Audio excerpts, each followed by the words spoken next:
pense que c'est bon. Oui, OK. c'est bon. On commence. Donc, bienvenue les amis au sein de Tech Lab, l'émission où on révèle les parcours intéressants de nos tech leads, de bâtisseurs de la technologie en Afrique. Donc, nous allons recevoir pour notre premier numéro Monsieur Kofi qui va vous présenter son parcours, les défis, les challenges qui sont aujourd'hui en Afrique concernant la technologie et l'innovation. Donc, avant de commencer, moi, j'aimerais quand même qu'on découvre le parcours, l'origine de l'homme derrière l'expert. Et pour ça, j'ai juste une question pour débuter. Qu'est-ce qui vous a poussé, en tout cas, à apprendre à choisir un parcours aussi intéressant en cloud computing? Quel a été l'élément déclencheur? Et profitez-en aussi pour vous présenter et pour que ceux qui vous découvrent pour la première fois sachent avec qui on est aujourd'hui dans l'émission. D'accord, merci Etonam. Ouais. Eh bien, effectivement, moi, c'est Kofi Eniocheble. Mm. Je suis ingénieur DevOps. Et OK. donc, il faut dire que j'ai embrassé l'informatique de manière assez jeune parce que j'étais encore au collège quand j'ai commencé à toucher mon premier ordinateur. Et il OK. faut dire que la fibre m'a été transmise par mon grand frère, donc notre aîné, qui en fait, dans le temps, j'ai envie de dire dans les années 90, comment on appelle, lui, il a fait de la maintenance informatique. Et donc, tout naturellement, j'ai été très rapidement happé par la chose. Et de plus, surtout quand le vieux jour est arrivé à la maison avec comment on appelle, un ordinateur. Avant, c'était, et puis là, c'était les écrans verts, Ah oui, oui, j'avoue. la console, tout à fait. Donc, du coup, pour moi, c'était déjà extraordinaire. En plus, il faut dire que de manière générale, j'ai toujours été attiré par tout ce qui était science et technologie. Je dévorais tout ce qui était revue de Science et Vie, pour ceux qui connaissent. Et donc, ces revues, en fait, où on explique pas mal de choses en termes de technologie, en termes de science, surtout, et tout ce qui va avec. Donc, mon premier codage, je l'ai fait effectivement quand j'étais au collège, Ah parce que oui, mon frère, justement, t'es oui, archi jeune, j'avoue, t'es tombé dans la soupe très vite. très vite, effectivement, parce que très vite, je commençais à me poser des questions, comment on fait ça, et je veux créer des logiciels, je veux créer, au début, je me rappelle, je disais souvent, j'ai envie de créer mon Word, j'ai envie de créer mon Excel, parce que je me dis, je veux savoir comment ça marche. Et donc, du coup, parce que ce qui est drôle, juste pour la petite anecdote, moi, j'ai toujours plus été étonné par, pas par la personne, par exemple, qui maîtrise Excel ou qui est champion d'Excel, mais par celui qui a créé Excel. C'est ce que Ah je oui, trouvais plus fascinant, en fait. ah oui, Donc, ah oui. du coup, je me dis, bah, alors j'ai commencé bien sûr par essayer de toucher un peu pour voir comment ça marche. Et j'ai commencé tout naturellement par le basique. Et je recopiais le code et puis je voyais ce que ça donne. Parce qu'il m'avait donné comme un cadeau, comme il Oui, avait vu que j'étais très intéressé. ah C'était écrit sur le livre qui faisait plus de pratiquement 1000 pages, la oui. Bible de la programmation, littéralement. Ah oui, 10 pages. On va avoir de la patience pour le dévorer, ça c'est sûr. Et c'était que du basique. Et donc, j'ai pris ça, j'ai commencé à tester. Mais mon premier codage, même bien avant ça, vient justement des livres de sciences et vie que j'ai ouvert un jour. J'ai vu du code là-dedans. J'ai commencé par tester. J'ai vu ce que ça faisait. Après, il m'a offert aussi un livre que j'ai fini en moins de 2 semaines. C'était du JavaScript. Ah oui, Et j'ai fait tout le code. J'ai même corrigé des erreurs de bout en bout. Et donc, du coup, ça m'a permis de voir comment marchait justement le codage et tout et tout. Donc, il faut dire que voilà comment je suis rentré dans l'informatique. Bien ok. sûr, bien après, j'ai suivi le cursus après mon bac. Hein, j'avais fait un bac D.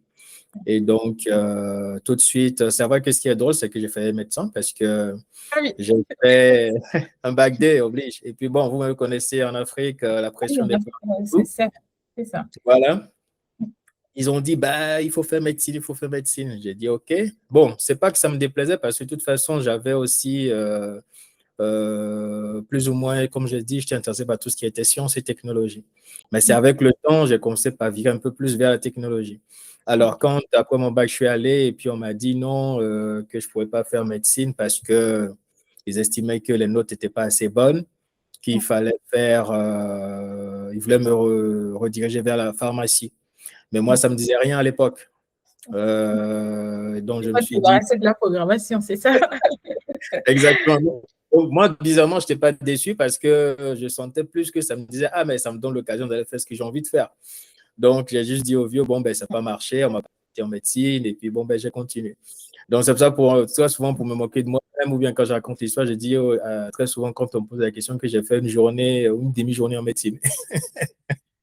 Donc, du J'avoue, coup, t'as eu le temps de découvrir, c'est juste que ils n'ont pas réussi on à m'a te juste posé capter. la Ouais. question, on m'a dit non, monsieur, j'ai dit ok, au revoir, et puis c'est fini.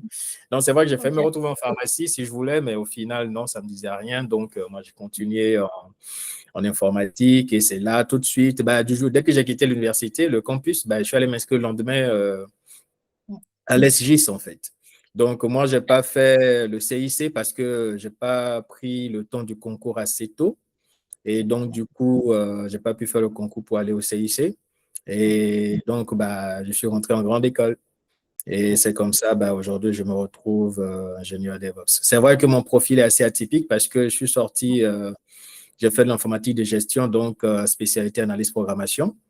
Ouais. Mais j'ai très rapidement touché un peu à tout parce que tout m'intéressait. Donc, j'ai Ouais. fait de la programmation. Ensuite, j'ai fait, comme on appelle, un peu du full stack parce que je développais aussi bien en front, en back et je faisais bien de l'administration de base de données. Ouais. Et les premiers projets sur lesquels j'ai eu à travailler m'ont amené très rapidement à faire du full stack. Du Ouais. coup, tout naturellement, j'ai été orienté vers du full stack. Ok, donc c'est Et ça. en termes d'hébergement, voilà, quand on concevait une solution, on devait l'héberger nous-mêmes et tout.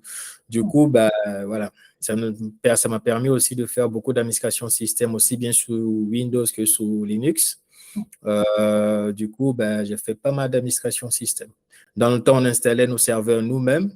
Ah oui, c'est vrai. On avait les Dedibox, c'était pas du cloud, hein, c'était des VM pour la Ah plupart. oui, c'est sûr. Et voilà. Et donc, du coup, on commandait la VM et quand elle était instanciée, au bout d'un certain nombre de temps, on pouvait y accéder et puis ensuite, comme on appelle, tout installer nous-mêmes à distance en remote. Voilà. Donc, Ok, je crois que tu as un parcours très, très intéressant. Et exactement. puis, d'habitude, les gens, quand on parle de technologie, ils ne savent pas qu'on vient de loin. Et je pense que les plus Exactement. intéressants, c'est quand tu commences vraiment depuis le début, tu comprends les réseaux, Exactement. comment ça fonctionne, et que tu arrives à toucher un peu à tout. Ouais. C'est plus agréable à manager, c'est-à-dire orchestrer l'ensemble quand on a une idée à peu près de chaque partie, en tout cas, de ce qui sont Exactement. les domaines. Donc, moi, la question que j'aimerais aussi poser par rapport à ça, j'ai vu que comme tu as eu l'habitude de toucher à plusieurs projets, tu as peut-être aussi travaillé avec plusieurs équipes. Et quand moi, Oui. je parle avec mes consoeurs, mes confrères de l'Afrique, ils me disent que la technologie en Afrique, on n'a pas forcément les mêmes environnements de travail déjà, on n'a pas forcément les mêmes, on va dire, compréhension ou parcours en termes de technologie. Donc, est-ce que toi, quand tu travailles avec les gens dans ton environnement de travail ou peut-être dans les webinaires quand tu discutes, est-ce que ça revient toujours ces remarques par rapport à comment se passe la culture tech ou en travaillant sur les projets internationaux qu'en travaillant sur les projets qui sont très, très focalisés spécialement à africains? Quelle est la remarque ou sinon quels sont les points de différence qui ressortent la plupart du temps? Non, mais je suis tout à fait d'accord parce qu'effectivement, il y a un gros gap entre les deux mondes. C'est vrai qu'on est assez bon en Afrique. Très souvent, on se sous-estime, c'est vrai. Oui, Mais il faut dire que la culture en elle-même fait qu'on est plus ou moins limité. Parce que justement, du fait qu'on se sous-estime, on ne pense pas très souvent être capable de ceci ou de cela. Mais quand on nous prend dans différentes spécialités, domaines de spécialité, que ce soit par exemple des domaines spécifiques comme la mathématique ou l'informatique pure ou encore dans d'autres spécialités qui s'y rapprochent, oui, on voit qu'on est vraiment bon. Et quand, par exemple, on prend un Africain, qu'on le sort de notre réalité africaine, qu'il arrive ici, oui, parce que moi, par exemple, j'ai vu des amis qui sont sortis du système africain avec, j'ai envie de dire, 9 de moyenne ou 10 de moyenne, mais dès qu'ils sont arrivés ici, ils oui, ont explosé avec 12, 13, 14 et ils ont commencé à monter en termes de... Voilà. Donc, très souvent, il faut dire que c'est l'environnement aussi dans lequel on est. En oui, Afrique, tout est dur, tout est compliqué. Par exemple, à l'école, on a plein de matières, tout est. Or, ici, la spécialisation commence assez tôt. Si bien que les gens ont le temps de se spécialiser dans quelque chose. Là-bas, c'est un peu bourrin, on est un peu obligé de tout faire, on bûche un peu de tout à la fois. La spécialisation ne commence pas assez vite. Du coup, on est un peu bloqué dans un concept qui te donne l'impression qu'il faut embrasser beaucoup de choses à la fois, quand bien même, voilà, ce n'est pas la réalité. Donc, du coup, effectivement, la différence entre les deux mondes, surtout au niveau professionnel, c'est que une observation que j'ai faite, c'est que chez nous, on a fait qu'on a cette tendance à être un peu trop enfermé. On n'est pas ouvert, on n'est pas, surtout par rapport aux jeunes arrivants, on Oui. a, ce sera pas, parfois on peut imaginer ça un peu comme un bizutage, mais c'est pas du bizutage parce qu'au final, j'ai l'impression qu'on ferme un peu la porte aux jeunes arrivants. Pourquoi? Parce qu'on n'est pas très ouvert à l'aide, aux entraides. Or, ici, ce n'est pas forcément le cas. Je ne dis pas que ça n'existe pas, mais le concept est un peu plus différent. Là-bas, quand tu dis à quelqu'un, OK, je vais faire un workshop ou bien un code lab, j'invite les gens, machin et tout, même des gens qui connaissent ou machin, curieux, vont venir. Mais tu ne vas pas voir demain quelqu'un m'a dit, OK, moi aussi je veux système. Bon, pas que ça n'existe pas, c'est vrai que la tendance est en train de changer, mais qui va systématiquement de lui-même se lever pour dire, OK, moi aussi je vous invite à faire ça, ou bien je vais participer. Ils viennent toujours pour prendre, mais pour donner, c'est compliqué, pour dire ça simplement. Or, ici, effectivement, la culture est tout autre. On n'est plus dans un concept où le partage est maître, où on a plus envie de partager, ce qui fait que même quelqu'un qui débute, très rapidement monte en compétences et acquiert de nouvelles compétences assez rapidement. Et ça, c'est une manière de voir les choses qui nous manque chez nous. Le partage, pour faire court. Donc, je pense en termes d'équipe aussi, il y a cette mentalité qui fait qu'ici, on fonctionne vraiment dans un concept d'équipe. Voilà. C'est vraiment équipe, équipe, équipe. Mais chez nous, voilà.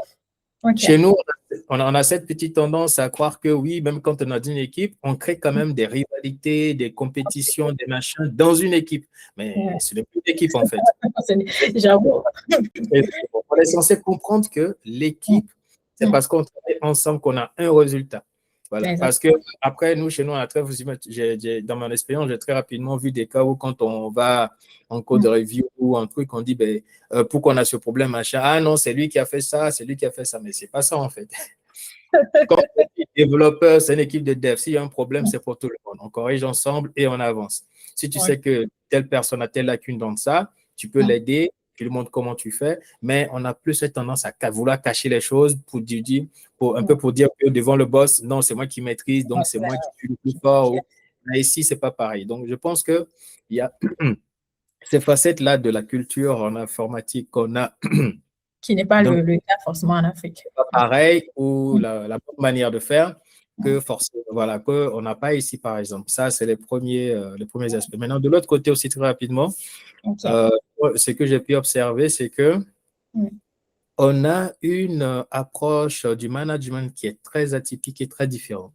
J'ai été très surpris, oui, de voir que, par exemple, nous, là-bas, c'est une affaire de tu commences à 7 heures, tu finis avant tout le monde, tu finis après tout le monde. On dit c'est toi qui es le champion, c'est toi qui bosses le plus. Mais en fait, c'est pas ça. Ici, il y a des gens qui peuvent venir, il fait 2 heures, mais il fait le travail que nous, on fait là-bas en une journée. En fait, c'est vrai que les moyens ne sont pas pareils. Exactement. La mentalité n'est pas pareille. On veut plus, c'est-à-dire on cherche plus de l'efficacité. Voilà. C'est l'efficience même du rapport entre ce qu'on fait réellement et le résultat produit au final. Voilà. Donc, il y a des gens, peut-être qu'il a une dizaine de tâches, il peut tout finir en 2 jours au lieu de 5, mais comme on appelle, après, il va prendre peut-être le temps de se former ou de faire de la veille techno. Voilà, ça, c'est d'autres aspects qu'on va voir peut-être après, mais sinon, l'approche, elle est relativement différente. C'est un peu ces différents éléments-là que je pense que je peux citer. Voilà. Ok, c'est super intéressant. Après, moi, ce que j'aimerais peut-être ajouter un peu le petit truc que je peux rajouter, c'est que peut-être que aussi on n'a pas aussi beaucoup de projets open source comme ici où les gens se mettent ensemble sur des plateformes, des espaces où on peut partager ensemble les connaissances par rapport à chaque domaine technologique. Parce que quand on parle de la technologie, les gens pensent que c'est un seul domaine, mais il y en a plusieurs, les amis. Donc, ça serait bien aussi qu'on crée plus de temps en temps ces plateformes, ces espaces où les gens peuvent collaborer ensemble sur des projets.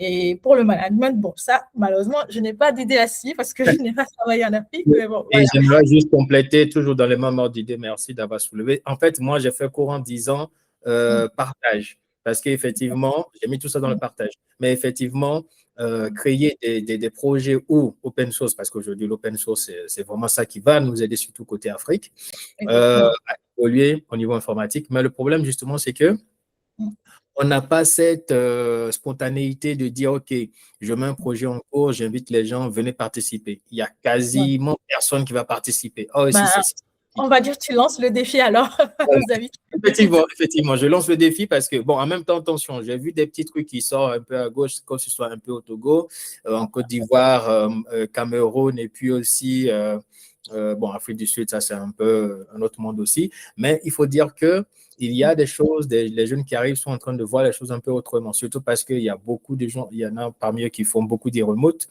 Donc, je pense qu'ils ont commencé par être très tôt un peu happés par cette manière de voir aussi. Sinon, j'en ai vu pas mal et ça arrive, mais il faut, je pense, voir grand et donc au niveau continent pour que vraiment ça prenne de l'ampleur, que vraiment ça nous aide vraiment Ah dans oui, l'avenir. c'est ça, on a plutôt intérêt à unir nos forces. Donc, Exactement. ne disons pas non à la Exactement. collaboration. Voilà. Exactement. Ok. Après, moi, j'ai une question aussi qui me dit, que j'aimerais quand même poser pour ma petite curiosité. C'est pourquoi le cloud computing, pourquoi DevOps en Afrique, dans un continent, pour l'instant, dont les infrastructures ne sont pas aussi encore développées, qui sont en cours d'implémentation, en cours d'installation, pourquoi avoir choisi ce domaine-là très tôt? Ben, exactement, il faut dire que toujours dans mon parcours relativement atypique, c'est quand j'ai quitté le profil, j'ai toujours été un amoureux de l'informatique. Donc moi, Ok. j'ai toujours cherché à savoir qu'est-ce qui est nouveau, qu'est-ce qu'il y a de nouveau, comment est-ce que ça peut m'aider, comment ça peut aider la société, voilà. Et donc du coup, toujours dans cette recherche d'amélioration, de découverte et tout, j'ai vu qu'il y a un nouveau concept qui était sorti qu'on appelait cloud. Au début, effectivement, je ne comprenais pas trop. Je ne voyais pas trop la différence entre le cloud et les VM qu'on utilisait. Et effectivement, quand je commençais à chercher, j'ai vu que, effectivement, on instancie un serveur plus rapidement. En moins de 7 minutes, c'est fait. Tu peux instancier même toute une solution avec des détails. C'était en Ah fonction de oui, ces hein, avec des playbooks qui partent en 5 minutes. exactement 5 minutes et tu peux customiser pas mal de choses. Tu peux même manager une centaine de serveurs avec un certain nombre, enfin, comme tu le dis, avec ton playbook en Ansible, tu fais tout ce que tu veux, tu fais les mises à jour. Ou avant, tu étais obligé de te connecter une dizaine, vingtaine, trentaine de fois à chaque machin, Exactement. et bien, ou bien customiser avec un script fait maison, Exactement. parfois shell, en bash ou machin, pour voilà. Voilà. Et donc, effectivement, Mm. en faisant ça, je découvrais en fait un autre monde où les choses pouvaient aller toujours plus vite. Et moi, j'ai toujours été attiré par Mm. l'amélioration, c'est-à-dire j'ai toujours été attiré par tout ce qui était, Mm. euh, disons, plus rapide, toujours Innovant, une c'est ça. organisation voilà, qui Mm. bouge beaucoup. Mm. Donc, ce qui fait que je suis rapidement rentré, j'ai quitté mon profil D'accord. de full stack et je suis rapidement rentré dans le cloud. Je OK. continue toujours à faire du Bonsoir. dev, et j'ai commencé par, puisque je faisais déjà du système, beaucoup de OK. Linux d'ailleurs, j'ai Mm. commencé à toucher très rapidement au concept cloud. Et pour OK. la petite histoire, justement, ce qui est drôle, c'est que je ne sais plus trop en quelle année, mais c'était dans les années 2000, quand j'ai Oui. commencé, j'ai créé mon premier compte perso qui est toujours actif qu'aujourd'hui chez AWS, Ah, parce que chez Azure, j'ai trouvé que c'était compliqué. ah, mais Euh, voilà, je nous épargne les détails, en plus c'est cher. Voilà. exactement. Donc, du coup, quand je suis allé, j'y arrivais pas parce qu'il n'y avait pas le Togo dans la liste des pays. Et Oui. donc, je ne pouvais pas Mm. m'inscrire. Et dans le temps, j'avais ma carte Visa prépayée de la Mm. BTCI. Hein, et Exactement. qui, à chaque fois, les fonds disparaissaient, il fallait les réclamer pour retrouver ces fonds. Donc, pour la petite histoire. Pour ceux Mais qui bon, ont déjà vécu cela, n'hésitez pas à vous manifester. Je sais ce que c'est. donc, c'est un peu ça. Et à chaque fois, c'était tout un. Voilà. Et donc, du coup, qu'est-ce qui s'est passé? J'ai demandé, j'ai écrit à Amazon pour leur dire, bon, ben, moi, je veux m'inscrire, je veux accéder à votre cloud, mais mon pays n'est pas dans la liste. Et le plus drôle et le plus impressionnant, et je pense que c'est aussi ça qui fait l'aspect de la chose, qui fait qu'aujourd'hui, ils sont peut-être l'un des premiers au niveau du cloud. Bon, quand Oui. bien même on peut se discuter. Ben, Oui. 2 jours après, ils m'ont répondu. Ah Et ils m'ont oui, dit, oui, honnêtement. Et parfois, je dis à certaines personnes que bah, c'est peut-être à cause de moi que quand tu vas, tu as Benin, la liste. ça veut dire le Togo dans la liste. Voilà. Et quand je l'ai fait, bah, j'ai pu m'inscrire. J'ai commencé à, comment on appelle, utiliser mes premières instances. J'ai fait des petits tests. Je payais par-ci, par-là, machin. Et avant, j'avais mes propres serveurs c'était chez OVH d'abord. Et très rapidement, j'ai laissé tomber OVH. Ensuite, comme on appelle, j'étais chez... Non, c'était plus OVH. Mais sinon, après, j'ai tout migré vers AWS. AWS. Voilà. OK. Et en fonction des serveurs ou bien des trucs, des instances que je voulais utiliser pour faire mes propres labs et trucs, j'ai pris leur option Lightsail, qui est OK. très, très, très, en tout cas C'est pour les pour testings, nous, c'est voilà. intéressant. C'est du low cost et si vraiment, et ce qui est intéressant, c'est que même si c'est du low cost, ce n'est pas aussi, j'ai envie de dire, c'est tout aussi puissant quand même. On peut Exactement. faire énormément beaucoup de choses avec le Lightsail Oui, par rapport, exactement. par exemple, à de grandes instances serveurs C2 qu'on connaît, qu'on peut utiliser pour faire ce qu'on veut. Donc, le Lightsail aujourd'hui, on peut facilement migrer là-dessus. Certes, les paiements sont mensuels et tout, mais quand on gère bien en fonction d'un certain nombre d'éléments, on peut très facilement s'en sortir et ça fait qu'en plus, c'est du cloud.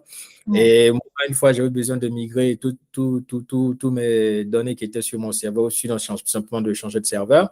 Oui. Avec un snapshot, ça m'a pris moins de 10 minutes pour le faire. Parce que Ah, quand j'ai fait mon ouais. snapshot, j'ai migré. Il fallait juste mettre à jour après l'IP au niveau de mon DNS. Je travaille plus souvent avec GoDaddy pour tout ce qui est DNS. Et donc, du coup, ça fait que bon, ben voilà. Or, avant, il aurait fallu faire toute une tonne de choses, réinstaller. Technologie évolue. On peut que dire merci. C'est ça. Donc, je OK. pense que c'est un peu ça l'histoire. Et voilà. OK, super. Merci pour le partage de l'aventure Amazon. On gardera ça dans nos mémoires et on te remercie d'avoir, en tout cas, donné de l'énergie pour le Togo. Et du coup, ça tombe bien parce que tout à l'heure, toi, tu es quelqu'un qui aime l'innovation et j'imagine qu'en Afrique, l'innovation par rapport à les freins de l'infrastructure aujourd'hui, est-ce que selon toi, il n'y a pas un frein par rapport à ça qui est insurmontable par rapport aux nouvelles solutions, par exemple, parle de l'IA. Est-ce qu'aujourd'hui, l'idéal, c'est pas plutôt de faire des solutions qui ne sont pas, qui demandent pas des connexions, par exemple, je prends Orange Money, où les gens utilisent ça comme des formes de virement, T-Money, par exemple, au lieu de penser à des grandes solutions innovantes, technologiques, alors qu'on n'a pas forcément la connexion dans tous les domaines, les coins reculés de l'Afrique. Donc, qu'est-ce que tu en penses, en tout cas, par rapport à le challenge d'infrastructure innovation en Afrique? Ah ben, c'est une très bonne question parce que déjà, moi, j'ai deux approches. Parce que moi, je me dis, effectivement, pour être ici et pour avoir fait les deux côtés, j'ai un peu analysé, je me dis en réalité, quelque part, c'est pas faux. On a cette problématique encore dans pas mal de pays parce que je me rappelle de ce client qui disait que il avait, enfin, c'est un client qui a, comment on appelle, qui est dans l'e-banking et il avait un de ses clients à lui qui voulait leur solution pour être installé, mais qui était au Tchad. Or, au Tchad, ils avaient deux problèmes, pas des moindres d'ailleurs. Alors, Ah oui. le problème, c'était un problème d'énergie. Ah Donc, dans oui. la zone où ils étaient, ils n'avaient pas assez de courant de manière stable, donc du coup, c'était problématique. Donc, ils avaient un problème d'énergie. Ensuite, secondo, ils avaient un problème d'Internet. C'est Et ça. donc, du coup, même s'ils avaient Internet, ils avaient déjà un problème d'énergie. Donc, du coup, ça fait qu'ils avaient un double problème et ils ne pouvaient pas utiliser la solution de manière assez efficiente pour que le client, justement, puisse l'aider parce que c'était une solution où on pouvait justement aider le client à distance. Et donc, ça, par exemple, c'est un cas d'école qui nous fait voir que, en réalité, je pense qu'il faut qu'on avance sur les deux fronts. D'un côté, certes, il faut qu'on trouve des solutions pour répondre à la réalité actuelle, qui est le fait que l'Internet n'est pas partout, mais il faut aussi que nos pays, pour ne pas dire nos gouvernements, notamment les ministères chargés de l'économie numérique, pour la plupart d'ailleurs, parce qu'ils ont pratiquement le même nom aujourd'hui dans la plupart des pays d'Afrique, il faut qu'ils essaient d'émuler ce côté-là où on va pouvoir justement créer parce qu'il y a beaucoup d'entre nous qui sont dans la diaspora, qui ont des projets, qui ont des solutions, qui peuvent aider l'Afrique. Exactement. Et justement, moi, je me dis, Avec ces personnes-là, pourquoi est-ce qu'on ne va pas vers eux pour prendre leur technologie, leur savoir, pour venir demander à ce qu'ils viennent implémenter ces solutions en Afrique? Bon, je donne un exemple très simple. J'ai malheureusement oublié le nom, mais il y a cet ingénieur togolais qui, je crois, vivait en France ou je ne sais pas dans quel pays, et qui a créé un système sans fil, on va dire de connexion sans fil, qui est, je crois, basé sur les ondes radio. Je crois, j'avais déjà écouté l'histoire, c'était très intéressant. Et justement, était tout aussi rapide que j'ai envie de dire, une connexion fibre. Donc, moi, je me dis, pourquoi pas quelqu'un qui fait quelque chose comme ça? Il faut juste lui donner le budget qu'il faut et les fonds qu'il faut. Et je pense qu'on a quand même la politique qu'il faut aujourd'hui en Afrique pour faire ça.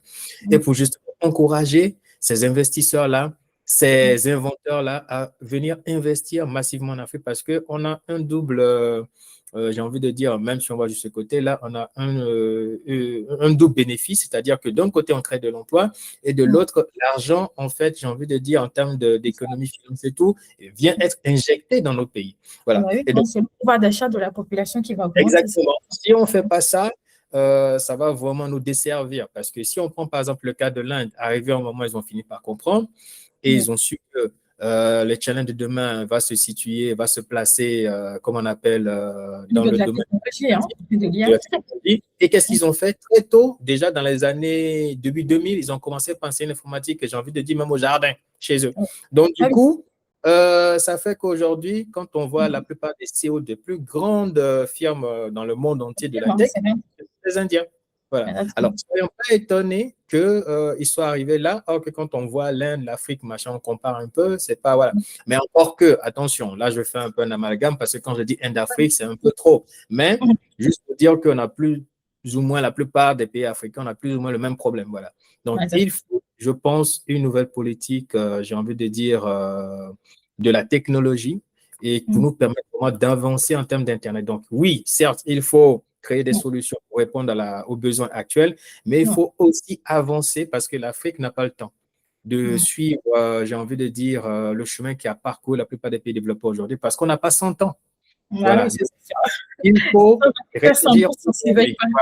Donc, du coup, ça veut dire quoi? Ça veut dire que c'est aujourd'hui et maintenant, il faut penser des solutions, des stratégies pour rattraper le temps perdu. Et je pense qu'on les a, mais juste qu'on n'investit pas là-dedans. Donc, vraiment, on n'aura jamais. Alors, pour aller de manière extrapolée un peu, récemment, par exemple, en Côte d'Ivoire, il y a un monsieur qui a créé sa marque de voiture qu'il appelle Kwanji. Alors, et des pick-up, machin et tout.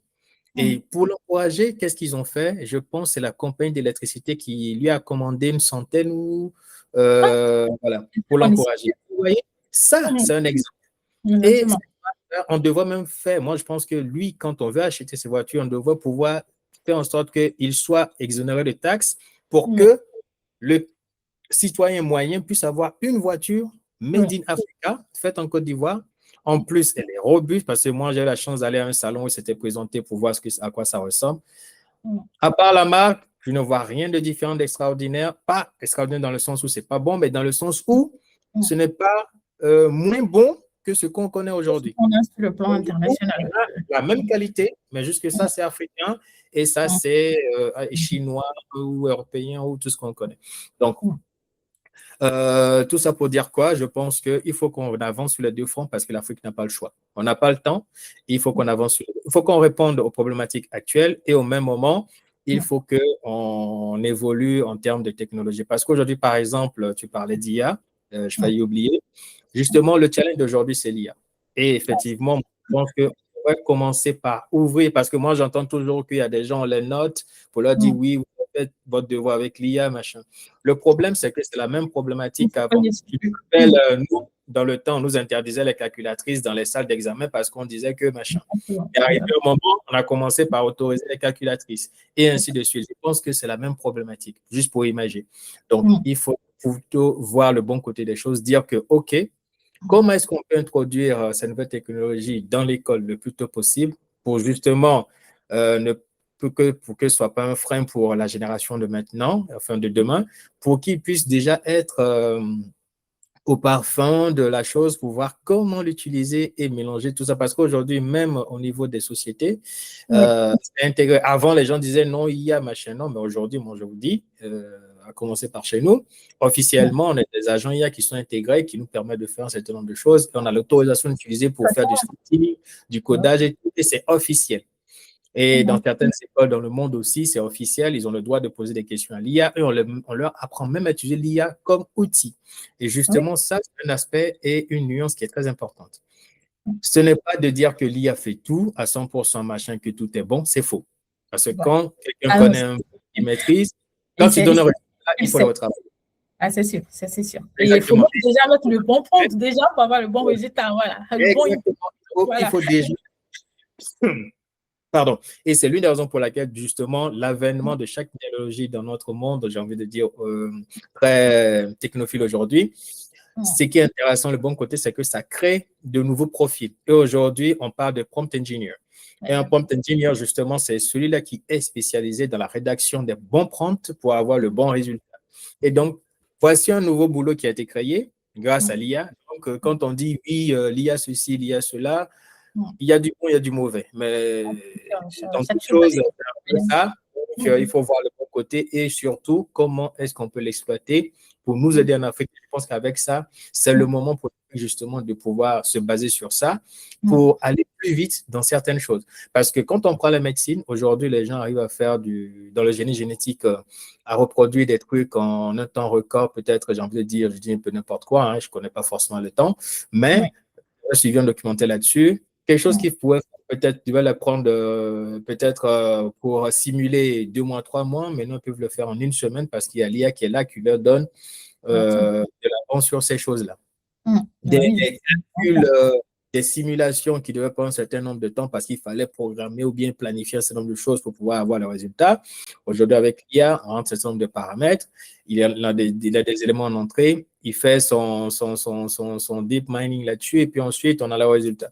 Donc, moi, je pense que il faut que l'Afrique puisse s'approprier, voilà, dès maintenant, ces nouvelles technologies, les intégrer dans l'éducation d'aujourd'hui et surtout bien investir au niveau de l'éducation, voilà, si je peux me permettre, pour que vraiment on puisse, parce qu'il y a un gros gap aussi à ce niveau, il faut que justement en informatique, et ça je pense c'est important si vous permettez d'en parler, le système éducatif, voilà, je n'ai pas les preuves, hein, voilà, pour ceux qui vont suivre, ils vont me dire oui, c'est faux, c'est vrai. T'inquiète pas, tu ne vas pas te faire des ennemis.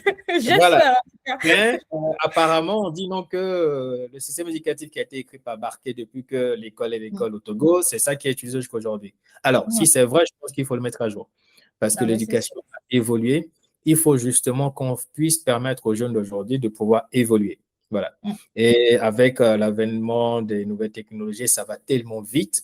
Il ne faudrait pas qu'ils soient en retard. Donc, il faut remanier ça un peu pour justement permettre à la jeunesse togolaise d'aujourd'hui, d'ailleurs de l'Afrique tout entière, de pouvoir vraiment profiter d'un certain nombre de choses, tout simplement des nouvelles technologies, de s'appuyer là-dessus pour justement faire évoluer le continent. Ouais. Ok, super. Franchement, moi, je pense, j'espère que le message est passé chez les jeunes et également chez les dirigeants, les leaders techniques ou sinon les leaders technologiques de demain. J'espère que le message est passé avec eux parce que le train ne va pas nous attendre, l'histoire ne va pas nous attendre. Les gens vont l'écrire sans nous, qu'on le veuille ou pas. C'est comme l'IA, vous l'intégrez ou pas. Bah, les autres, ils vont l'intégrer, ça, c'est sûr. Donc, à vous de voir. Donc, ça m'amène à une question aussi qui revient souvent quand on parle de l'IA, du cloud. On ne va pas forcément échapper à la sécurité. Donc, plus vous avez des agents, plus vous avez un bal de tête pour assurer la sécurité. Donc, est-ce que nous, en Afrique, aujourd'hui, on est prêt, selon toi? Est-ce que toi qui as déjà une expérience de l'Afrique, des projets technologiques, tu penses qu'on a assez de matière ou assez de systèmes en place pour assurer la sécurité de nos données et pouvoir aussi dire qu'on peut avoir une souveraineté des données en Afrique ou pas? Alors, c'est une très bonne question. Et même parlant de souveraineté, nous sommes très en retard. Nous sommes extrêmement en retard. Pourquoi? C'est vrai qu'aujourd'hui… Alors, c'est pas qu'on n'a pas les moyens, je pense, et c'est pas aussi qu'on n'a pas la technologie. Enfin, on n'a pas la technologie, voilà, c'est un peu relatif. On n'a pas de manière intrinsèque la technologie en soi, mais on peut un peu suivre le modèle chinois. Il n'y a pas de honte à copier ce qu'on ne connaît pas jusqu'à ce qu'on puisse le maîtriser et commencer à créer ce qui est propre à nous. Je le dis simplement comme ça. Parce que, soyons vrais, voilà, on n'a pas le temps justement de créer des industries. C'est pour ça que tout à l'heure, je disais, on n'a pas 100 ans devant nous. ce serait intéressant qu'on puisse prendre de l'avance sur la chose pour pouvoir justement rattraper dans une certaine mesure le temps d'une certaine manière. Mais comment il faut s'y prendre? Je pense que le modèle chinois aujourd'hui, justement, peut nous aider. On copie ce qui existe déjà, on apprend, on maîtrise et ensuite on crée pour nous. Voilà. De toute façon, on ne va pas recréer la roue, ce n'est pas possible. Ce n'est pas maintenant, on va aller chercher le terrain. Je dirais même, est-ce que c'est intéressant de recréer la roue à chaque fois? C'est la question qu'il faut se poser. Voilà, c'est pas intéressant de recréer la roue. On n'a pas du temps devant nous parce que le temps en temps de prendre pour recréer la roue, les gens sont déjà, peut-être qu'ils sont déjà dans l'espace sur Mars en train de vivre là-bas. Donc, on n'a pas ce c'est sûr qu'ils ne vont pas nous attendre, ça c'est sûr, les exactement. On n'a pas le choix. On n'a pas le choix parce que surtout, ce qui est drôle, et justement, c'était pour répondre à la question, quelque part, c'est qu'on doit changer de mindset. Alors, on doit aller vers plus un esprit, une mentalité de création, d'exportation, plus que de consommation. Parce qu'aujourd'hui, quand on voit le taux de pénétration d'Internet, qui est aussi élevé en Afrique, et surtout le taux d'utilisation, surtout grâce au mobile d'ailleurs, parce que l'Afrique a l'un des taux de pénétration, plutôt d'utilisation du mobile qui est le plus élevé au monde. Aujourd'hui, quand on voit comment on appelle, on a au-delà de 80%, je pense. Et donc, quand on voit, ne serait-ce que, en plus, et ça n'a pas de sens parce que nous sommes les pays, j'ai envie de dire aujourd'hui, classés en voie de développement. Bon, on va dire c'est péjoratif aujourd'hui, on parle aujourd'hui de pays émergents. Ça dépend de la personne qui voit. On n'a toujours pas fini d'émerger. Alors, la problématique, c'est que il faut qu'on avance là-dedans parce qu'on a besoin d'aller vite. Donc, on ne peut pas se permettre de toujours rester à la traîne et tout et tout. Donc, non, il faut qu'il y ait des décisions qui soient prises pour qu'on vote des lois, si possible, ou des politiques qui vraiment encouragent l'émergence de toutes ces facettes-là de l'évolution, en fait. Sinon, j'ai envie de dire de l'avènement du côté technologie de l'Afrique. Parce que certes, on parle de comment on appelle... de petits projets qui ont réussi ou bien de start-up ici, de petites réussites ici, mais ce sont des éléments des réussites, j'ai envie de dire, isolés. Et pour moi, au final, qui n'ont pas un réel impact sur le continent. Si on veut avoir un réel impact sur le continent, toutes ces réussites-là doivent avoir et pouvoir être combinées pour qu'on puisse justement, ou sinon voir un impact réel au niveau des pays et ensuite au niveau plus macro, au niveau du continent. Donc, moi, je pense qu'il faut que justement, il y ait d'ailleurs même, j'ai envie de dire, un ministère de, je ne sais pas si continental ou de la technologie, sécurité, machin et tout. Alors, donc justement, pourquoi je disais qu'on est en retard? Et l'autre aspect aussi, c'est l'infrastructure. On a combien de data centers réels en Afrique? De vrais data centers qui sont... Alors, quand on prend le Togo, j'ai assisté à data centers qui ont, certes petits, mais c'est déjà un data center, et ça a été fait par Huawei au Togo, inauguré par la ministre Silano Sol. C'était très intéressant. Mais aujourd'hui, la question que je me pose, c'est qui l'utilise? Et si aujourd'hui, je veux héberger, j'ai envie de dire, avoir un cluster de serveurs là-bas, est-ce que c'est possible? Et j'ai ouï dire qu'il y avait un autre data center Africa, quelque chose, j'ai oublié, pardon. Et donc, du coup, on suppose qu'on en a deux aujourd'hui. Et donc, plus bien sûr, le Gouv TG, machin chose, du data center au ministère de l'économie numérique, je suppose que ça, peut-être c'est pour le gouvernement, c'est pas pour tout le monde. OK. Là, maintenant, on peut parler de une certaine émergence de la gouvernance de nos données, machin et tout. Mais est-ce que nos données, déjà, est-ce qu'au niveau du gouvernement, j'ai envie de dire, l'utilisation j'ai envie de dire, de cette infrastructure-là, elle est à combien de pourcents? Exactement. Voilà. Est-ce que nos ministères l'utilisent vraiment? Est-ce qu'aujourd'hui, si je recherche une donnée publique, ou sinon qui est censée être publique, hein, par exemple, je vais avoir une map sur, comment on appelle, le Togo, où j'ai les différentes zones, j'ai envie de dire, météorologiques, machin, tout ce que je peux l'avoir. Normalement, aujourd'hui, on est censé l'avoir. Alors, si je veux voir la différence, les différentes variations de la démographie dans tout le pays, est-ce que c'est possible? Normalement, on est censé l'avoir. Si le ministère de, je ne sais pas, qui se charge des statistiques, machin et tout, de la démographie s'en charge, enfin, qui en charge, le fait. Normalement, ce sont des données qui sont censées être publiques. On ne devrait pas avoir besoin d'aller au ministère ou d'appeler X ou Y pour avoir ces données-là. En France, quand tu vas sur gouv.fr, il y a le data, enfin, il y a des liens qui t'amènent directement. Ce sont des fichiers JSON, XML et aussi Excel que tu peux télécharger et directement l'exploiter. Vous voyez? Donc aujourd'hui, si tu veux avoir la subdivision des différentes villes du pays au Togo avec leurs éléments comme, c'est-à-dire quand je prends Lomé, tu as les différents quartiers, quand je prends Temps, Ville, région. voilà.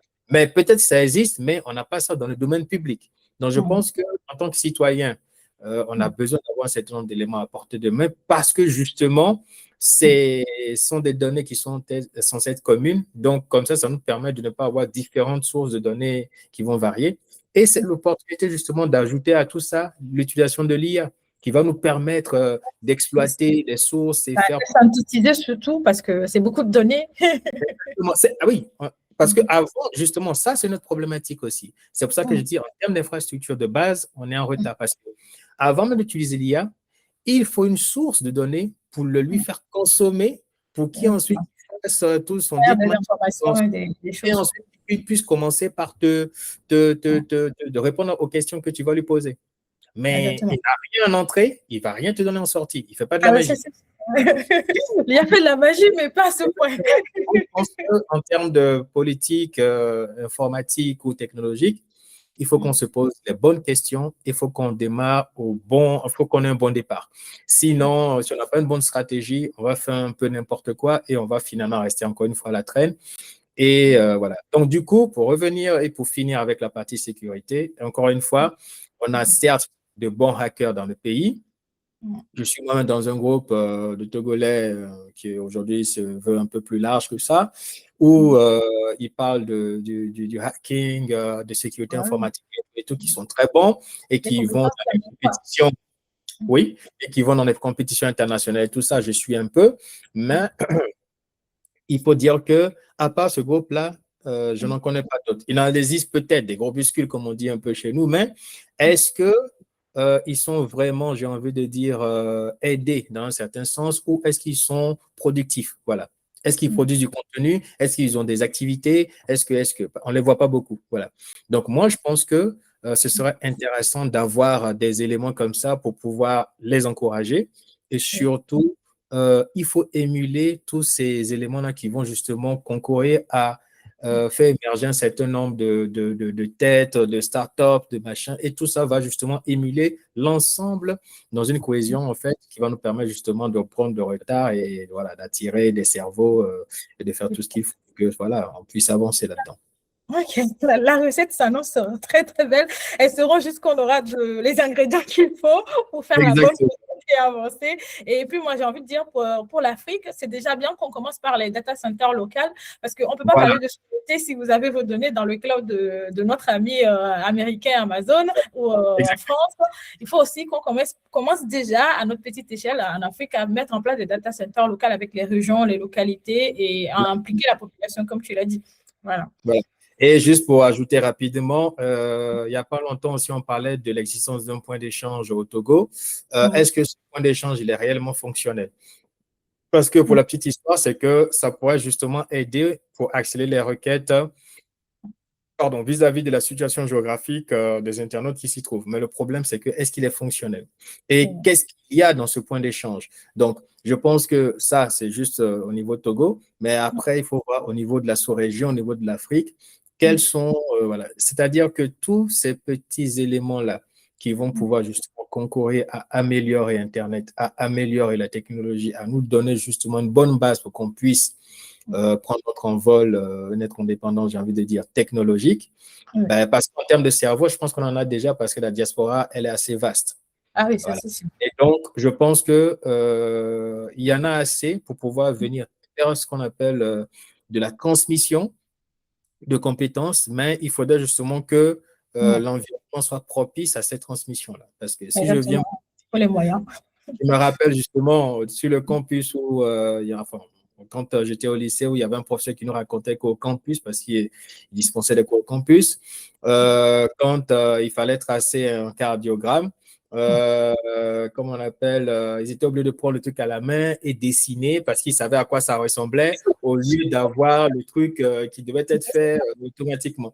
Donc, moi, je Ouais. pense que ce n'est pas l'infrastructure parce que le nombre de laboratoires qu'on a, j'ai envie de dire, si on prend les domaines variés comme la médecine ou machin, est-ce qu'on a de vrais labos? Est-ce qu'on a de vrais centres technologiques? Est-ce que je pense qu'il faut tout faire pour que justement on puisse créer de l'engouement dans ce sens. Et créer de l'engouement, il ne faut pas qu'on rende les choses chères.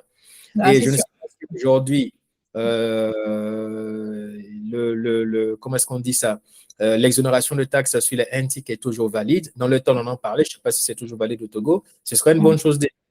Et surtout sur des choses qui vont nous arranger en termes de technologie et tout. Et de l'autre côté aussi, il y a les formations. Et en termes de formation, je pense que, bon, on en a un peu parlé, il faut qu'on améliore la qualité des formations. Voilà. C'est Et je sûr. pense que pour qu'on puisse être réellement compétitif, parce qu'au final, moi, j'analyse un peu, je pense qu'au Togo, 20% de ce qui est donné en termes de formation concourt réellement à donner ou à transformer l'apprenant in fine. Les 80% autres, en fait, c'est lui-même qui se forme. Alors, en termes en informatique, c'est un peu normal, mais le problème, c'est que en termes de qualité de formation, quand on compare avec les autres pays, il y a un gros gap. Voilà. Je pense qu'il faut qu'on rattrape aussi en termes de qualité de formation dans les NTIC ce côté-là. Voilà un peu. Après, l'avantage de la chose, c'est que ça développe la résilience. Parce Ah que quand oui, on fait la licence au Togo, je sais ce que c'est. Donc, ça développe la résilience et ça permet d'aller découvrir soi-même. Donc, c'est plutôt exactement. sympa, mais bon, améliorer les choses, les amis, parce que sinon, on ne pourra pas rattraper les autres, ça, c'est sûr. Donc, on est un peu pas le temps, mais bon, j'aimerais quand même qu'on puisse avancer sur ces questions qui vont, en tout cas, être pertinentes pour nos éditeurs, ceux qui nous écoutent. Par exemple, tu as parlé tout à l'heure de il faut créer, il faut innover. Et est-ce que comment convaincre une PME africaine d'investir dans des solutions cloud data quand le retour sur investissement semble parfois abstrait à court terme? Parce qu'on sait très bien que les transformations digitales, c'est avec le temps, en tout cas, c'est des stratégies sur long terme, c'est pas des choses qui sont assez rentables très rapidement. Donc, comment ces jeunes entrepreneurs ou ces jeunes entreprises qui ont envie de s'implanter en Afrique peuvent s'y prendre, selon toi, après certainement tes expériences que tu as vues en Afrique? Exactement. Moi, je pense que le débat est un peu biaisé. Pourquoi? Parce que j'ai remarqué qu'en fonction des pays, la réalité est tout autre. Et je Okay. pense que c'est plus une question de mentalité. Alors, au Togo, l'une des problématiques qu'on a, c'est que très souvent, on estime qu'on n'en a pas besoin parce qu'on ne voit pas le bien fondé de la chose. Or, dans d'autres pays, on se dit, ah, mais ça m'arrange parce que ça me permet d'aller plus vite et tout et tout. Alors, quand je prends aujourd'hui, prenons simplement la vente sur Internet en Côte d'Ivoire et au Togo, on va remarquer qu'en Côte d'Ivoire, c'est extrêmement, c'est très stimulé. Okay. Et beaucoup de personnes sont sur Internet, ils font de la vente sur Internet et ils créent des choses voilà, qui vont avec. Et donc, du coup, ça crée de nouvelles idées. Il y a des idées qui naissent, il y a des startups qui naissent et tout.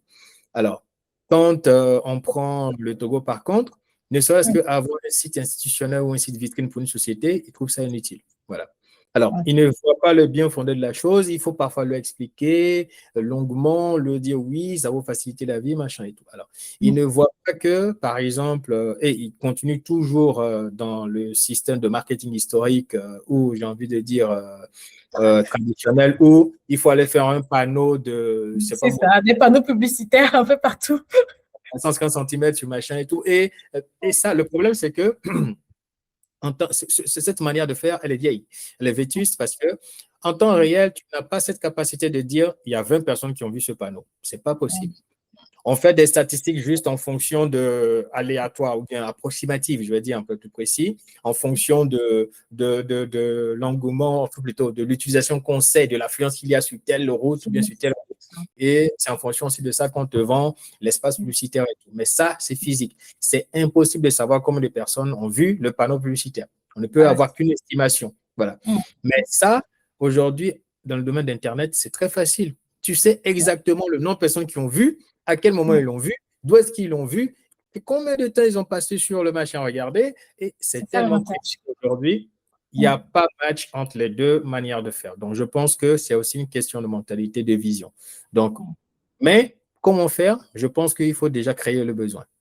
Il faut créer le besoin parce que quand je prends encore une fois l'exemple de la Côte d'Ivoire et de d'autres pays aussi, c'est que on a créé le besoin en disant, OK, livraison à domicile. Les gens, et qu'est-ce qu'on fait? Qu'est-ce qui est disponible pour pouvoir encourager les gens à l'utiliser? Il y a le mobile money. OK, le mobile money, euh, l'Orange là-bas, on a les machins. Aujourd'hui, on a du Wave. Je ne sais pas s'il y en a au Togo. Et donc, du coup, ça vous facilite, comme on appelle les achats, ça facilite. Machin. Donc, les gens créent leur structure, leur magasin en ligne. Ils vendent des choses et ça, c'est tellement utilisé qu'aujourd'hui, on voit que oui, ils utilisent ces outils-là dans un sens où ils ont quand même, ils se sont appropriés en fait ces technologies-là, je veux dire. Donc, je pense qu'il faut un peu cette approche-là au Togo aussi et dans la plupart des pays pour que, en créant le besoin, les gens commencent réellement à l'utiliser parce que s'ils ne voient pas le bien de la chose, ils ne vont pas s'y mettre. Voilà. Est-ce que quand je suis à la maison, je peux commander mon aïmolou ou bien commander mon com ou bien c'est ça. voilà. Tout ce que vous voulez. Exactement, avec du bon piment, puis il a oublié le piment, tu recommandes le piment, voilà. Donc, bref, si on peut faire ça, et on peut faire ça, parce que moi, à Abidjan, je l'ai fait. J'ai testé la livraison, les machins. Il n'y a pas de différence comme quand je suis en France. La livraison se fait à vélo, la livraison, parce que là-bas, il y a le Yongo, il y a le Deliveroo, voilà. Et donc, les gens vont dire oui, c'est Abidjan. Non, ça n'a rien à voir. Moi, je ne vois pas une grosse différence. C'est vrai que là-bas, le pays est plus grand, mais ça ne veut pas dire ne peut pas relever le challenge en créant même au Sénégal, hein, au Sénégal, ils ont aussi bien développé le e-commerce aussi. Voilà. Exactement. Et donc, le e-commerce, par exemple, aujourd'hui, c'est un tremplin justement pour pouvoir changer les mentalités. Et aujourd'hui, il faut qu'on démocratise une chose qu'on n'a pas encore démocratisée, c'est aussi l'utilisation des cartes de crédit. OK. Et ça, je pense que c'est lié quand même à le fait que la complexité ou sinon la difficulté des banques a amené la population à souscrire à des comptes bancaires parce que toute la paperasse administrative est un peu pesant ou sinon difficile pour les populations. Donc, bon, après, non, justement, je pense qu'on peut faire un mix des deux parce que le mobile money aujourd'hui, c'est un des plus utilisés. Mais moi, quand je vois, voilà, exactement. En termes d'utilisation, je pense qu'on peut mixer les deux. C'est-à-dire qu'on peut rattacher justement des cartes bancaires à ces mobile banking-là. Au final, la personne prend le truc et il faut qu'on ait cette culture de commencer à utiliser des TPE un peu partout. Parce que ça va nous éviter beaucoup de choses. Ça, c'est un autre sujet, mais bon, j'aimerais quand même qu'on puisse poursuivre notre magnifique échange dans lequel on va attaquer un point aussi sur lequel j'espère qu'on ne va pas se faire des ennemis en tout cas. C'est le talent, les compétences. On sait que c'est difficile en Afrique. On a des fuites de cerveau, beaucoup de talents qui partent à l'extérieur parce qu'ils ont plus d'opportunités. D'ailleurs, on ne les blâme pas. Hein. J'en fais partie d'ailleurs. Donc, comment rendre un écosystème local assez attractif pour retenir nos meilleurs ingénieurs en Afrique, en tout cas, pour faire de beaux projets innovants et nous permettre aussi d'avancer. Est-ce que tu as une idée ou pas? Oui, est-ce que tu peux reprendre un peu la question? C'est un peu coupé. Okay. Ah, désolé. Au fait, j'étais en train de dire, est-ce que tu as une idée de comment on peut rendre l'écosystème local assez attractif pour retenir nos meilleurs ingénieurs, pour ne pas qu'on a des besoins, mais on n'a personne derrière pour pouvoir, en tout cas, embrasser ces besoins et faire développer ces entreprises? Effectivement, je pense que justement pour éviter la fuite de cerveau, je pense que nos pays ont largement la capacité aujourd'hui. Il faut que, justement, encore une fois, les décisions viennent des décideurs justement et qu'ils créent un écosystème favorable justement disons, j'ai envie de dire, pour ces personnes-là, pour les encourager à revenir. Parce que c'est comme en Côte d'Ivoire. Ils ont lancé une politique où ils ont demandé officiellement à la diaspora de revenir, qu'ils ont du boulot pour eux et tout et tout. Bon, ça, c'est sans compter, bien sûr, les réalités du terrain. Mais c'est vrai qu'au moins, ils ont fait le pas. Ils ont fait le premier pas. Donc, ça veut dire qu'il y a une envie ou une décision manifeste. Ça une motivation. Manifeste effectivement d'aller dans ce sens. Donc, je pense que c'est ce qu'on doit tous faire, enfin, la plupart des pays doivent faire en Afrique pour que justement, tous ceux qui sont partis viennent transmettre et tout. Maintenant, pourquoi est-ce que ces personnes doivent venir? C'est ça, en fait. Parce que s'il va laisser ses métiers ici, c'est pas pour Mm. dire que c'est plus facile ici, et Mm. aller se remettre dans ce qu'il sait et qui, justement, il a quitté pour venir ici. Je pense Mm. qu'il faut tout simplement, et je pense qu'en parlant de ça, on sait tous de quoi on parle, Ah oui, euh, c'est sûr. quoi, les bons salaires, Bah, les comment on avantages qui appelle, vont avec. les avantages qui vont avec, commencer à revoir un peu le système, tout ça. Et je Mm. pense que, parce qu'aujourd'hui, effectivement, quand on prend le SMIC au Togo, je pense que c'est moins de. Est-ce que ça a déjà atteint les 50 000 ou plus? Je ne sais plus. Franchement, j'ai l'impression que c'était la dernière fois, c'était 50 000 si je ne me trompe pas. Mais bon, en tout cas, n'hésitez pas à me dire, les amis, si vous nous écoutez, Voilà. c'est quoi? Et justement. Et donc, je pense que c'est assez peu. Parce qu'il faut comprendre. Et puis, même si je pense que tout est négociable, Ah même oui, c'est si la personne de la diaspora arrive, si on ne peut pas, j'ai envie sûr. de dire, reverser son salaire qu'il gagnait Et à en ça, Europe, j'ai envie de dire, c'est quasiment impossible, mais bon, on peut y voilà, voir toujours. exactement, ce serait, parce qu'effectivement, ce n'est pas la même réalité. Mais il y a une Ouais, chose aussi qu'il ne faut pas oublier, ce n'est pas le même coût de vie. Voilà. exactement, on n'a pas le même train de vie. Voilà. On peut manger facilement avec 1 euro au Togo, mais on ne peut pas facilement manger avec 1 euro ici. Ça, Ah c'est non, pas possible. c'est pas Donc, possible en tout cas. voilà. Et donc, je pense que, et même quand je dis ça, je pèse mes mots, hein, ça ne veut pas dire que c'est tout à fait normal. Non. Euh, on sait qu'il y a des choses qu'on peut quand même acheter avec 1 euro. Voilà. Donc, Exactement. le coût de vie est quand même relativement bas par rapport à celui qu'on a ici. Donc, du coup, si on se remet dans cette réalité, qu'est-ce qu'on peut offrir à ces gens-là pour qu'ils puissent rester et non pour éviter justement la fuite de cerveau. Donc, je Voilà. pense qu'il y a pas mal de choses à faire et à mettre en place pour essayer de les encourager. Ok, je pense que tu as bien souligné ça, hein. C'est le point épineux de la chose, c'est ça. Qu'est-ce qu'on peut faire, les offrir pour les ramener, en tout cas les attirer vers l'Afrique. J'espère qu'on finira par trouver la solution. Et pour les jeunes, parce qu'il y a des jeunes, par exemple, qu'est-ce que tu conseillerais à un jeune étudiant tech à Abidjan, à Dakar ou Douala, par exemple, sur quelle technologie devrait-il miser pour les 5 années à venir, vu la façon dont l'innovation est en train de, en tout cas, filer à 1000 à l'heure? Oui. Ben, effectivement, en termes de technologie, je pense que les langages aujourd'hui étudiés en Afrique ne sont pas des moindres. Ce sont des langages qui sont toujours utilisés. Alors, en termes de programmation, qu'ils fassent toujours du Java, parce que c'est toujours d'actualité. Moi, je les encourage surtout à s'intéresser au Rust, Ok. qui aujourd'hui est très publicité, surtout par les grosses firmes comme Google et tout. On a Ok. même en train de réécrire une partie du noyau de Linux en Rust. Et Ok. donc, une partie de Windows aussi, apparemment, va être réécrite en Rust, mais pas du tout Windows. Et Google est en train de réécrire, j'ai envie de dire, certains socles de certaines solutions qui étaient développées en Go, en Rust. Donc, je pense que il y a un fil conducteur. Donc, je pense que dès maintenant, il faut s'intéresser aussi à ce langage-là. Ok, Et super. sinon, par ça, en termes de rapidement de front-end aussi, s'intéresser à tout ce qui sort aujourd'hui comme bon, le Angular qui n'est plus aussi jeune reste toujours aussi bon. Ouais. Et comme on appelle le React aussi reste toujours aussi bon. En termes de développement mobile, faire du natif, ça reste toujours aussi bon parce que on recherche toujours des gens qui font du natif. Et après aussi, faire du Flutter, qui est un mix des deux, et donc permet de faire du multiplateforme en une seule fois. Parce que Mm. quand on veut fiscaliser, on veut aller vite. Donc oui, ça reste aussi une approche qui est intéressante. Ok, super. Après, moi, ce que j'ai remarqué, en tout cas, ou ce qui m'a le plus sur ton profil, c'est que tu t'es pas juste contenté de développer des compétences techniques, tu as aussi développé des leaderships, des compétences humaines pour pouvoir apprendre des rôles assez importants, l'idée des projets technologiques. Donc, Voilà. est-ce que au-delà du code, de la technologie, du réseau, l'architecture réseau, quelles compétences humaines manquent la plupart du temps au profil tech en Afrique pour devenir ces leaders-là qui vont leader les projets innovants, qui ne vont pas juste se contenter de la partie exécutive? Voilà.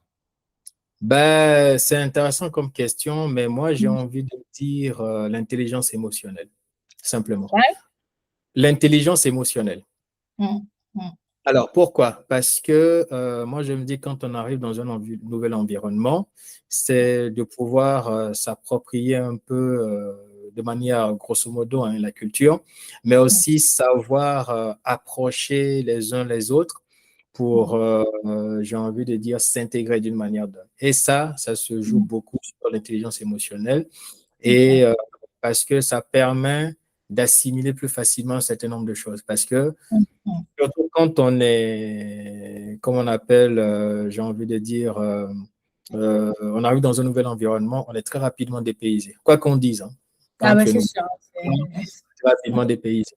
Donc, c'est arriver à maîtriser cet ensemble-là et trouver un certain équilibre, voilà, et surtout donc psychologique. C'est ça qui va permettre justement de pouvoir facilement entrer dans le moule et avoir cette facilité d'apprendre et de pouvoir. Parce qu'effectivement, quand on vient de notre environnement, et c'est ça qui fait que je parle d'intelligence émotionnelle, c'est que notre manière de faire n'est pas la même qu'ici. Voilà. Ah ben On ça a c'est des sûr. choses assez différentes. Par exemple, chez nous, les patrons, entre guillemets, aiment bien qu'on les appelle patrons, qu'on les appelle chefs, qu'on dise C'est le pas mal qui boss. va dire le contraire. Voilà, qu'on l'encense, ils aiment bien ça.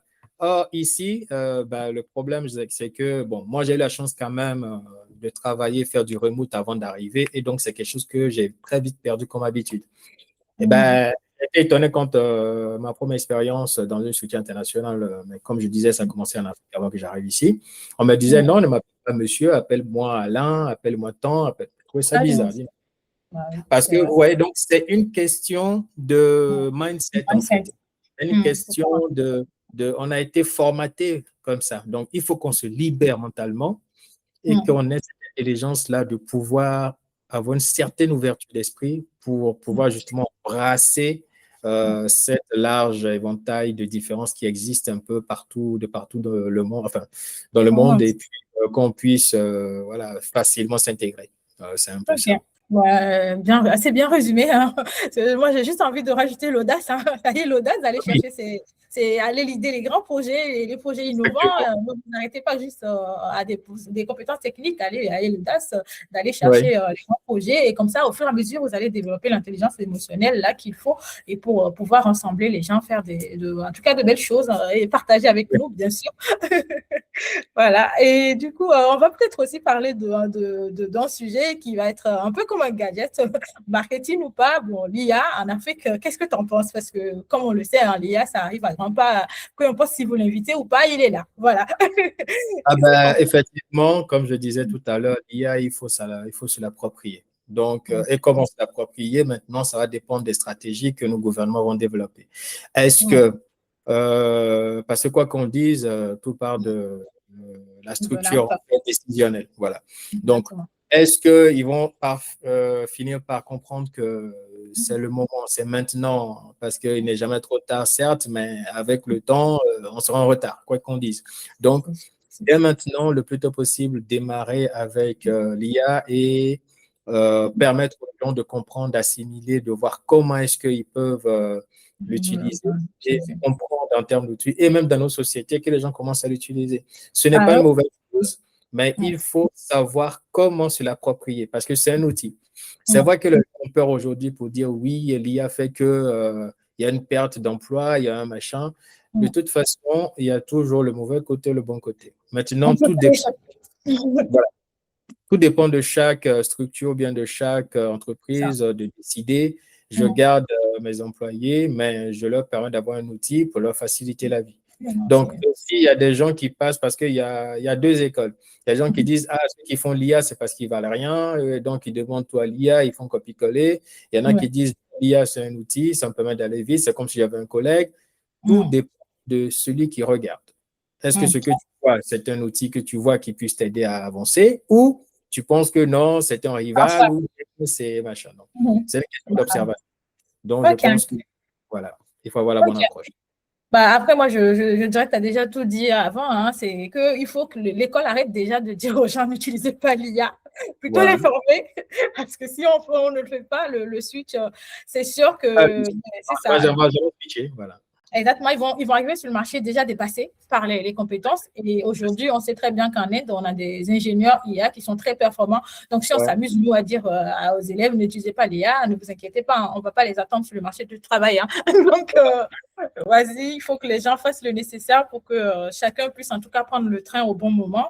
C'est Et ça. dernière question pour nos amis qui aimeraient bien entreprendre en Afrique. Quel est le défi technique selon toi, en tout cas avec les différents stacks technologiques que tu as déjà eu à embrasser en Afrique?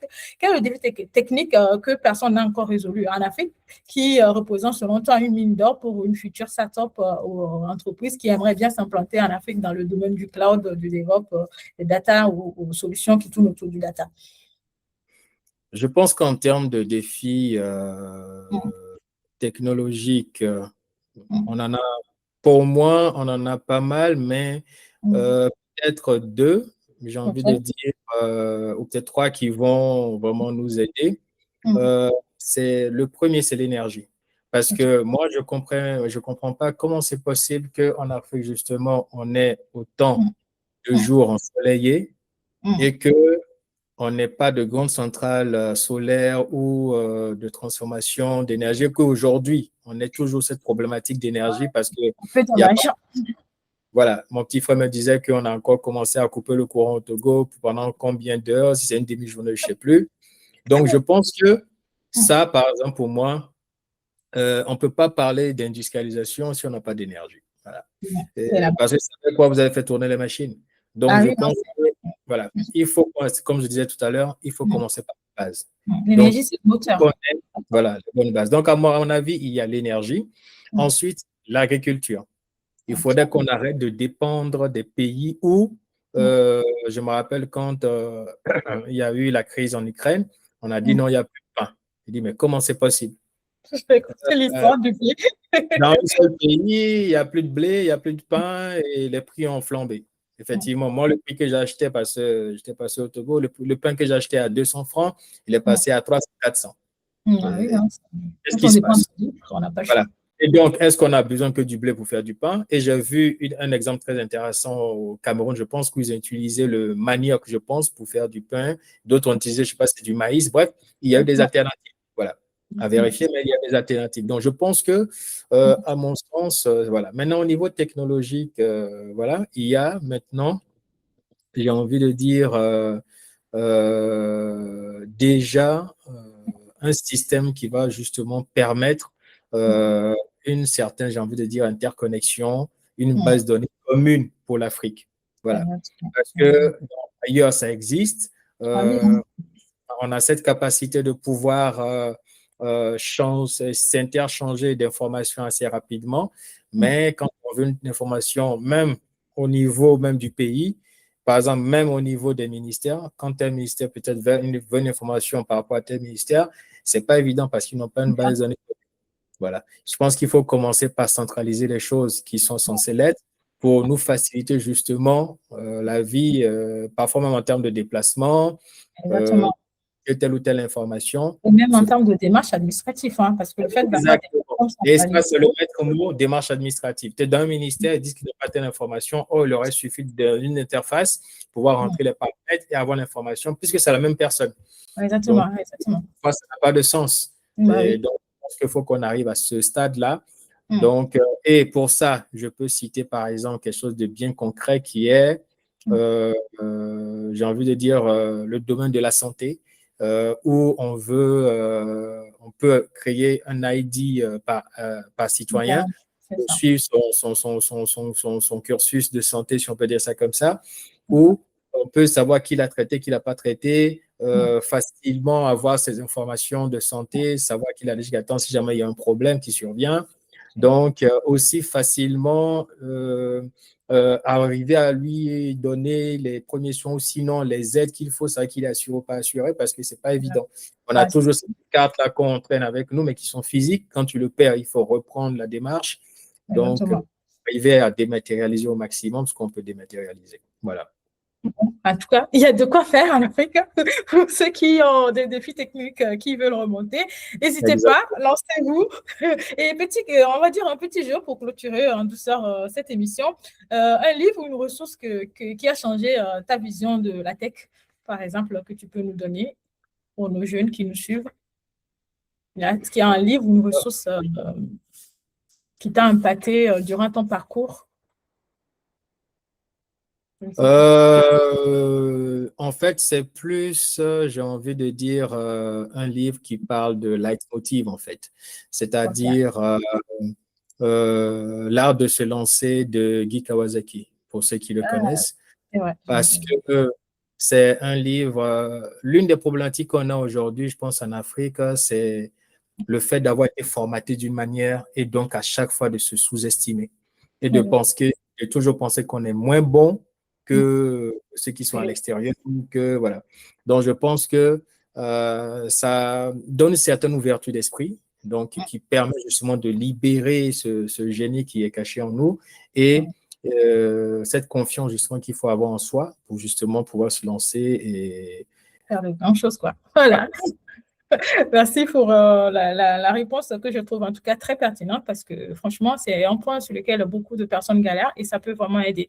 Le langage de programmation que tu détestes mais qui est indispensable pour toi.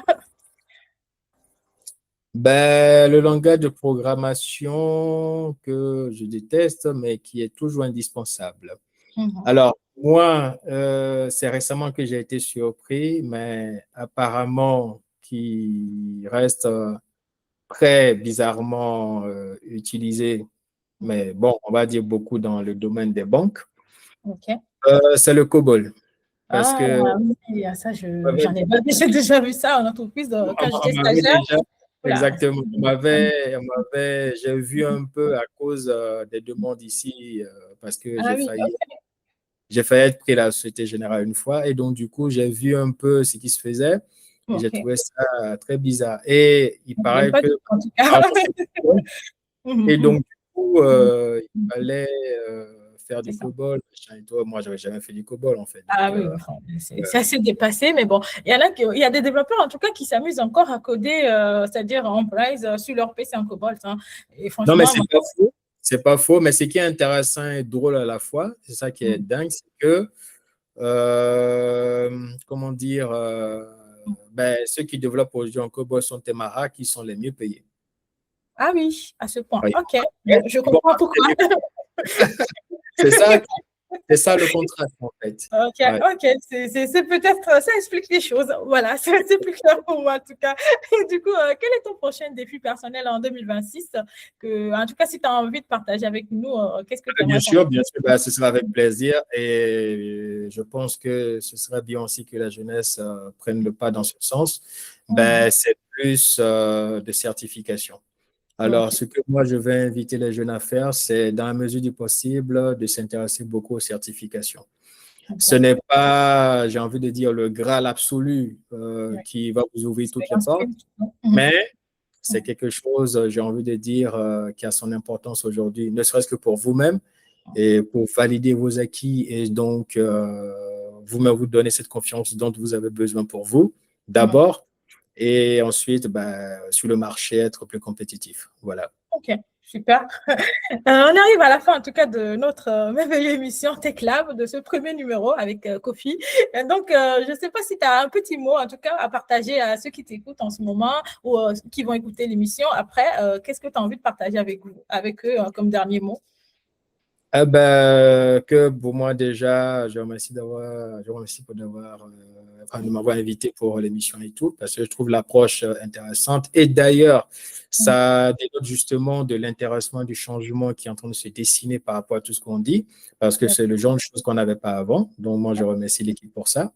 Et donc, aujourd'hui, j'encourage tout le monde à faire, s'il y en a d'autres qui veulent le faire, de s'y intéresser, de faire pareil, parce que ça permet justement de donner visibilité à la jeunesse africaine et de montrer justement aux autres qu'il y a plein de choses qui sont possibles. Et donc, j'encourage la jeunesse à s'intéresser aux nouvelles technologies liées à aujourd'hui et surtout à l'informatique parce qu'il y a pas mal d'opportunités là-dedans. Quoi qu'on dise, voilà, il y a pas mal d'opportunités C'est parce vrai. que l'informatique est très vaste. Donc, voilà. C'est ça. C'est ça. Vous n'allez pas vous ennuyer. En tout cas, merci beaucoup C'est sûr. de t'avoir prêté à l'exercice et avoir lancé avec l'audace cette nouvelle émission. J'espère que les autres vont suivre aussi ton pas et qui vont aussi venir partager avec nous ces pépites comme tu l'as fait. Et à bientôt. À Merci. bientôt. Au Merci. revoir.